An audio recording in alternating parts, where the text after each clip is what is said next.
Welcome back. The old gaming board building on West Bay Street on the western end of Goodman's Bay has been demolished as the government continues its downtown revitalization project.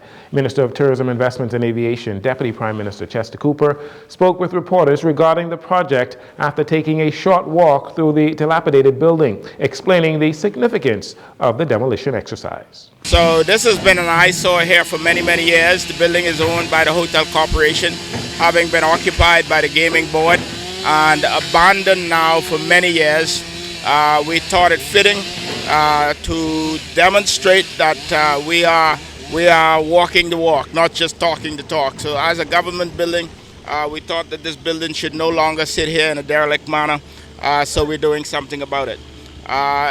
Goodman's Bay will be enhanced as a result of getting rid of this building. It will be more aesthetically pleasing for residents who traverse this area. Women who walk in the mornings in particular through these areas will be pleased to see that this has become a green space rather than a derelict structure. So we are committed to continuing this process. Deputy Prime Minister Cooper also provided an update on the downtown revitalization project and says the team is in full gear and continuing its work to transform derelict buildings into green spaces. We're looking at a food market for downtown where persons may go relax, have lunch, or tourists might go and really have a taste of Bahamian flavors, food and drinks, etc. We're going to create more buzz in the downtown area. We're still asking for more investors, Bahamians, to participate by starting restaurants, entertainment. We are getting rave reviews from residents and guests and business people. I want to say a very special thanks to our stakeholders downtown who have been very engaged, very welcoming, very participative in the process. And really have offered a lot of guidance, advice, but also they are really actively involved and engaged in helping the process. According to Deputy Prime Minister Cooper, the opening of the first incubation center is set to happen March 5th, where 10 creative entrepreneurs will occupy the space to create more meaningful activity on the eastern side of downtown Nassau. So as we push forward, you will hear more and more of our plans. We are going to have a demonstration of some of the things that we're going to do. But we're working with the creative community and certainly in due course we will be rolling out our murals project, and you'll be hearing more about that real soon. But there will be a call for artists to participate in this process.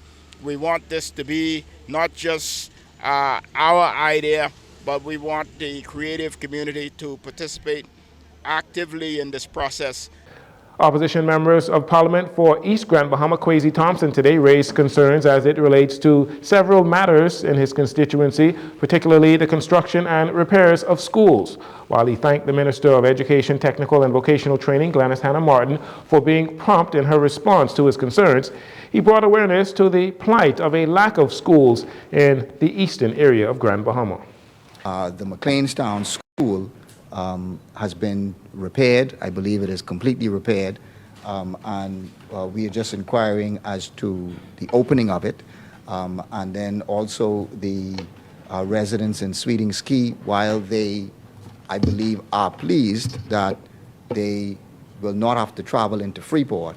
Again, they are still inquiring as to when the school in Sweeting Ski would be repaired. And also the overall all-age school that is supposed to be scheduled for High Rock. We just want to get an indication as to how the government is moving with respect to that, and when we could see some movement on that. Education Minister Hannah Martin spoke of finally addressing these issues in the eastern regions of Grand Bahama, an issue which came as a result of Hurricane Dorian.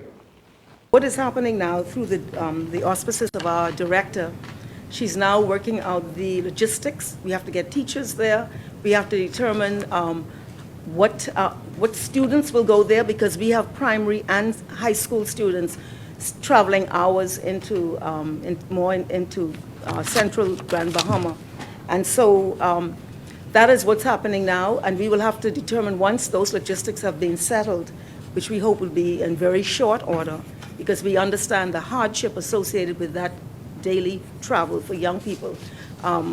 That will be addressed, and I am trusting that, I'm hoping that by the next term, we may have to wait until September, but I'm hoping by the next term we can begin getting students in there. According to Minister Hannah Martin, there is a global issue when it comes to teacher shortages, and not just here in the Bahamas. She said her ministry is working consistently to secure qualified teachers for the various subjects.